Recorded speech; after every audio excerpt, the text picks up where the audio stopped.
Welcome to Voices of the West from Dusty Saddle Publishing.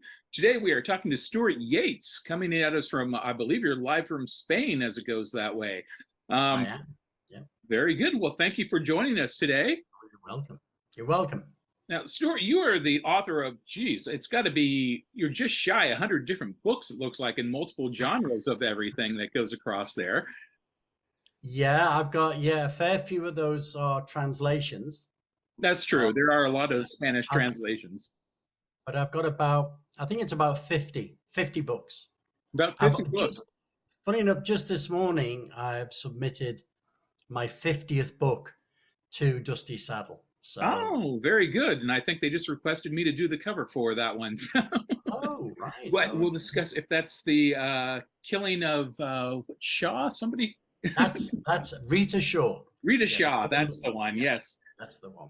Yes, Excellent. getting started on that. We can discuss that in a little bit here, definitely. Yeah, sure. But at the moment, let's discuss you a little bit. Tell us a little bit about yourself and how you got started into everything here. Well, from my accent, you can tell I was born in the UK. Didn't really do very much at school. Hated school. Couldn't wait to leave. And I left at 15. Didn't really have any idea what I wanted to do.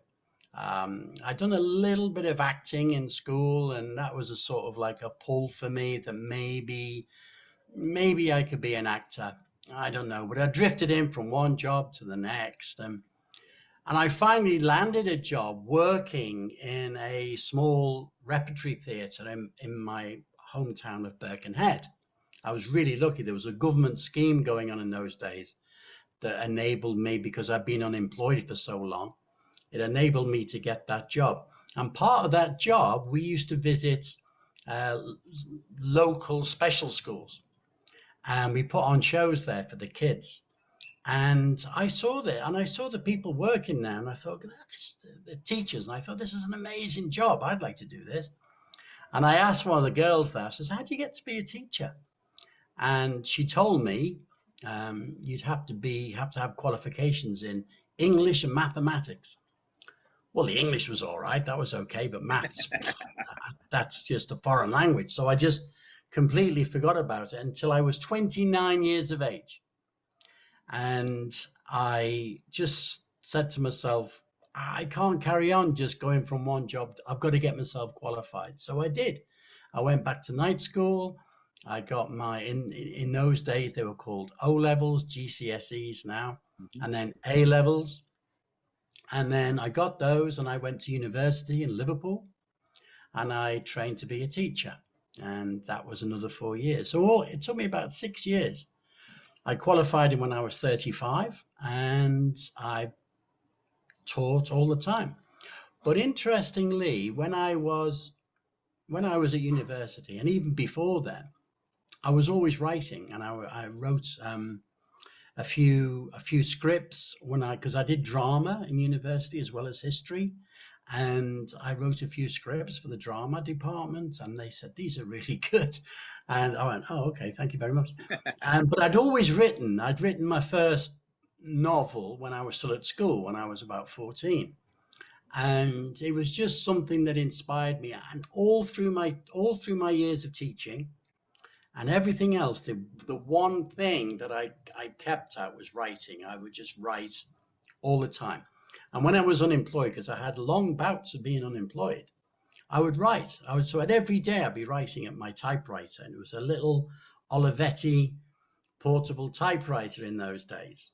And way before I became a teacher, way before that, I was working in the local government, and I'd written a novel, and I submitted it, and that was in 1979. And of course, it was rejected, and but they were very nice. Jonathan Cape, I think it was, and they wrote back a really nice letter, because in those days you had to type everything, and everything had to be you had specific format for everything, and you had piece of blue copying paper between them, and everything. It just down the side, and and I was using little Tipex strips on the thing. Anyway, it took a long time, but They rejected me, but I didn't give up. I just kept on writing. And then in 2009, I submitted a book which was finally accepted. And I was just over the moon. So it took me about 30 years of just constant graft getting going for it. And since then, since 2009, I haven't looked back. I've just like the floodgates opened and I just wrote everything. And I'm still like that. I still write all the time.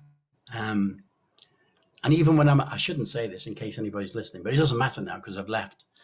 But even when I was at work, I would always write. So I'd go in the morning, get there about 8:15, and I'd write for about half an hour. Then the kids would come in. Hi, Mr. Yates. Do the register, and then they'd go. I'd do a lesson, and then I might have a break, and I'd write. And I did that all the time, and I was there for 15 years. And my last job, 30 years as a teacher, and I'm retired now. I retired. I retire officially in 5 days' time. Oh my! So yeah, Congratulations! so I'm going to be writing full time, and Excellent. that's what I've always wanted to do. Always wanted to do that. Well, So now you're already prolific on the amount of books you put out. Now they're going to be coming out at an alarming rate. that's the plan. Yeah, because running out of time. I'm not a spring chicken anymore. So None of us are. So, what takes a chap from England here? What takes you to westerns? oh wow. Well, I've always loved westerns, watching westerns. John Wayne, ever since I was a little boy, watching them, and I just, the first book I ever read was a western, and I can still remember it, Gun Trail to Sedalia, and it was just fantastic. That was the first book I actually read that I wanted to read, not what school told me to read, and I just love the whole thing about westerns, the whole the romantic notion of it, the gunfights, and of course when Fistful of Dollars came out, Clint Eastwood, the anti-hero, the bounty hunter, that just blew me away. Once Upon a Time in the West, but the one that really struck me, funnily enough, was Shane Mhm. and with Alan Ladd, and I'd read the book and when I was quite young. But to see the film, even now, I think about that film It's and the amazing. gunfight at the end. Yeah, It's just the tension and the way Alan Ladd played that character was just oh, out of this world. And that always stayed with me. But the idea of writing a western, I didn't really think I was qualified to write a western because I'm English. And it was whilst I was reading westerns, I came across J.T. Edson, and I didn't know, but J.T. Edson was English, and I had no idea. And I thought, there's an Englishman writing about westerns. So, well, he can do it, I can. And I came up with this story in my head, but it stayed in my head. And even after I'd been published, it was still in my head until eventually I just said, you know what, I'm just going to go for it. And I wrote this western, and it was called Unflinching, and it was my first western. And the story had been with me all these years, and it just poured out of me. And it was accepted by a publisher, and suddenly it just took off. I actually got a phone call from a publisher to say, Stuart, have you looked on Amazon? No, look on Amazon. I looked on Amazon. I was number one bestseller in Canada, Unflinching, and I just could not believe this. And I thought, oh my God. So now I had to write more. So that was it. Then the floodgates opened, and I've been writing them ever since. So indeed. So, amongst all of your westerns, well, you have the multitude of all of your books combined there too. What would you have for a first-time reader to try and get introduced to you? oh wow, what a Which of your question. children do you love most? Well, the book, yeah, Unflinching is in that genre. of westerns, unflinching is without doubt the one book I would say um, that's that's me. But in other genres, I've written other things, and obviously, and I've written some horror stories, which I think I think are really quite good. The Pawnbroker, which interestingly, don't want to blow my own trumpet in too much, but interestingly, The Pawnbroker also got to number one, but not just in Canada, it got to number one in the US as well, and Great Britain. Um, and that was a story that I'd worked on for a long time, and it was very historical. And if any, it's it's classed as a young adult book, but really it's for anybody. And I think it's a really great story. And if you, an adult book, it would be The Accursed Moor, which is about the beast of Bodmin Moor in Cornwall.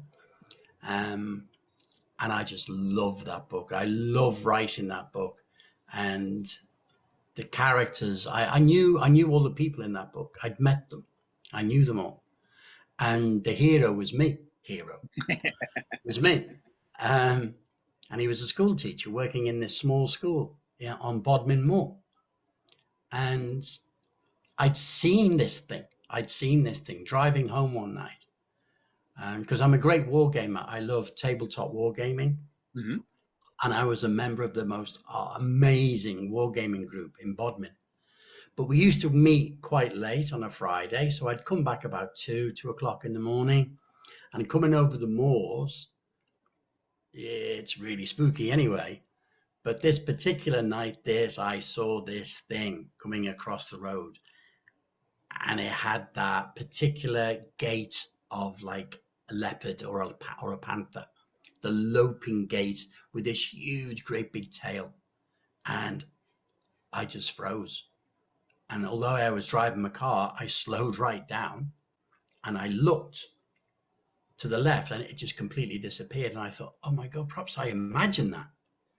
But the more I thought about it, the more, no, I didn't imagine it. This thing is real. And it was real. And people now accept that it is, in fact, or it was real. A lot of the law changed in the UK, and a lot of people had to get rid. They kept these wild animals as pets, and they had to release them. So they released them in places like Bodmin, Dartmoor, and up in Scotland. You shouldn't just And release a panther out anywhere. yeah, there was supposed to be a puma or a mountain lion, as you call them. Um, there was a panther, a black panther, and a couple of others. Just extraordinary. But I based this book on it, so I would say there's three good books too that you could look at. Indeed, excellent. So jumping back to westerns, what do you think makes a great western? Um, the classic good guy against the bad guy, but I don't like the good guy to be too good. No. He, I like him to be flawed. I like him like Sims in the Unflinching. He's been scarred because he fought in the Mexican American War, and it's affected him deeply. And he's a Pinkerton, so he's got this if you like, this sense of justice about him. He's very good at his job, but by the same token, he's also he's also not perfect. And I know there was one criticism of him because he shot somebody in the back. He didn't actually shoot them in the back. He shot them in the back of the leg. But somebody got very, very uptight about that because that's not what you do. You can't be a real man. But the situation meant that Sims had to do it. And he's got to survive. And another character of mine for working for Dusty Saddle is a man called Hamoud. And he's Hamoud the Killer. And he has no scruples whatsoever. But he is but I like him. I like him a lot. And a few people have said that they like him because he's not good. He's not a good guy. But the thing is about him and all my other characters, they come up against others who are worse than them. And although all of my heroes have got redeeming qualities, even Hamoud, I mean, he falls in love, for crying out loud. So he's got redeeming qualities, but the people he goes up against haven't. And that's the big difference. But I love that about Westerns, the quintessential good guy with the gunfight at the end, a little bit of romance. Or is it not? Is it happening or what? You don't know. Um, and and also the locations, the sense of this massive, endless landscape of Colorado and Utah. And it's such a beautiful place. And it's vast and it's open. And then, of course, you've got Native Americans. Oh yes. You've got to have Native Americans because they are just, for me, they are everything. Whenever I watch Westerns when I was a little boy, I was always rooting for the Red Indians because I just always felt that they were always so hard done by, Hmm. that they had lost so much. And I still feel that. And especially, although the Lakota, the Cheyenne, great tribes, the one that really strikes me are the Comanches because of the way they conduct themselves. And although they're extraordinarily vicious and they don't give any quarter, in this book that I've just written, The Killing of Rita Shaw, there are Comanches in that. But you see a difference. You see the Comanche, they liked Rita. She befriended them, and she had water rights and things on her land, and she shared that with the Comanche, and they respected her for that. And when I won't give too much away, but because obviously it's the killing, when she was killed, the Comanches swore to the hero, Katie, that they would find the killer and give Rita justice. Whether that happens or not, I don't know. You'd have to see. But I love Native Americans. I love everything about them, their culture, history, the way they just I don't know, they just send shivers up my spine. The Comanche, the Apache, these names, these words, they sort of conjure up, I don't know, a different world. And that's the sort of world that I try to rediscover in my writing. Whether I succeed or not, I don't know, but that's what I try to do. Indeed. Excellent. So yes, a little preview of things coming here for us from Dusty Yeah, Saddle. Speaking of Dusty Saddle, we just had our first annual writing competition type thing, and I understand you took a good solid runner up on all of that with I I believe it's Blood of Monterey. that's right. I Tell us a did. wee Yeah. bit about that. Right. Well, that features Sims while he was fighting in the Mexican War. Um, and I thought it would be a good idea to give him some background. It's sometimes referred to in the books, but only fleetingly. So I wanted to give it uh, put some more meat on the bones, if you like. And there he is in Monterey. Now, Monterey was not a particularly big battle, but it was an interesting one because they had to go the street fighting, and it was really vicious. And they had to go through house by house. And I tried to capture that in this little story. And it shows Sims as a very effective soldier, but he is also changed by what happens at Monterey. The the how can I put this? The immediacy of the killing, the hand-to-hand fighting changes him. And for the first time in this ghastly war, he's face to face with the people who are trying to kill him and who he has to kill in turn. And that makes him into the man he is. And I wanted to show that. I wanted to give a little glimpse into this incredible character that I've created, Detective Sims of the Pinkerton Detective Agency. Oh, somebody got really upset because they said they didn't have they didn't have Pinkertons in 1860. When was it? 1860.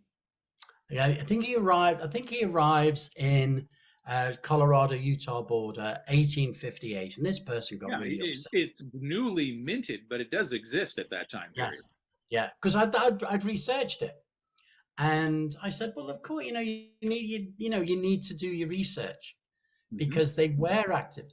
And the whole notion of the story is that he is the first guy to actually go further west.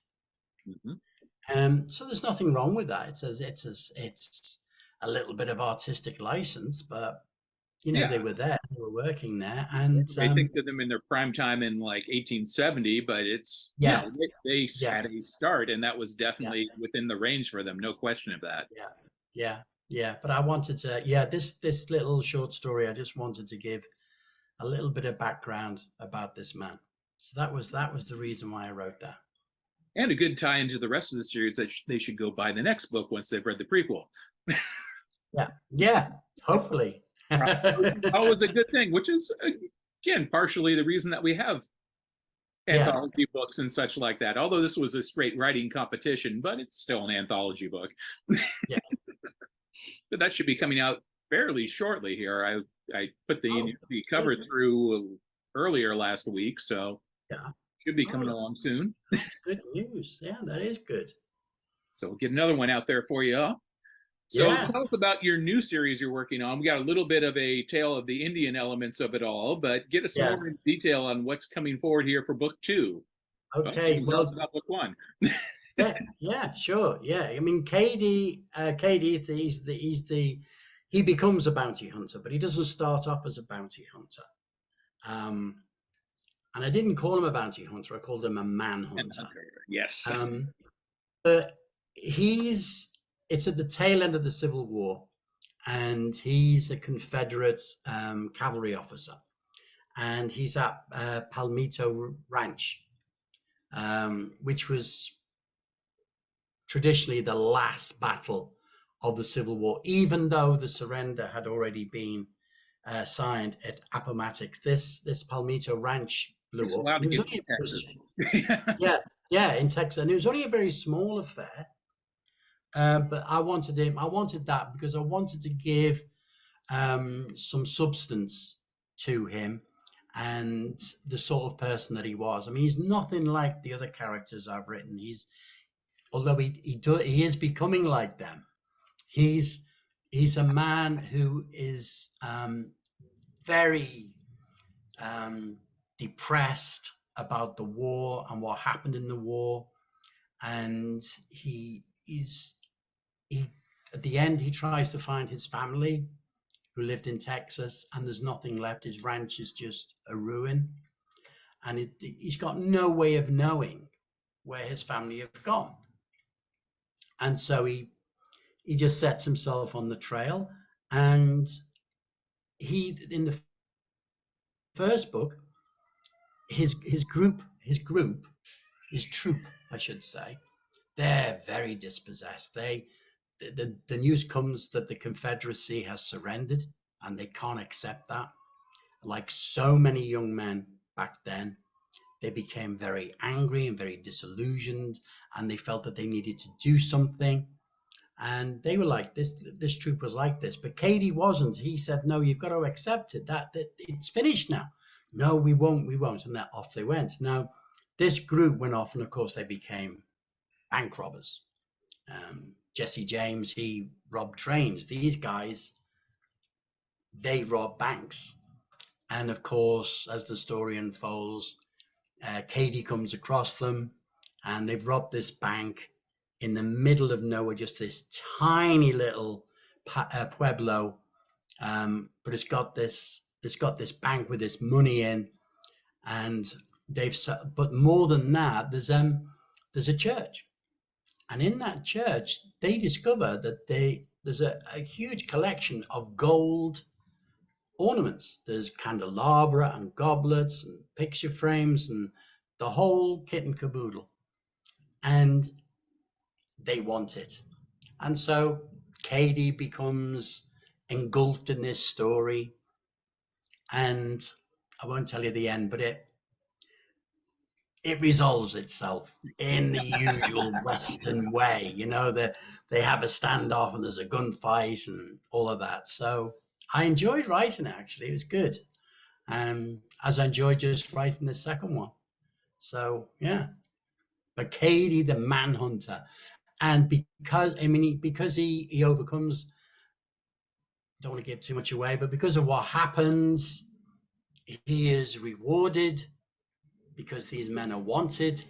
And he thinks to himself, not a bad way of making a living. So he puts his money in a deposit bank, and then he's on his way. Then how is it going to end? We just don't know. Yeah, but people keep buying them. You can keep writing them. Yeah, that's true. That is true.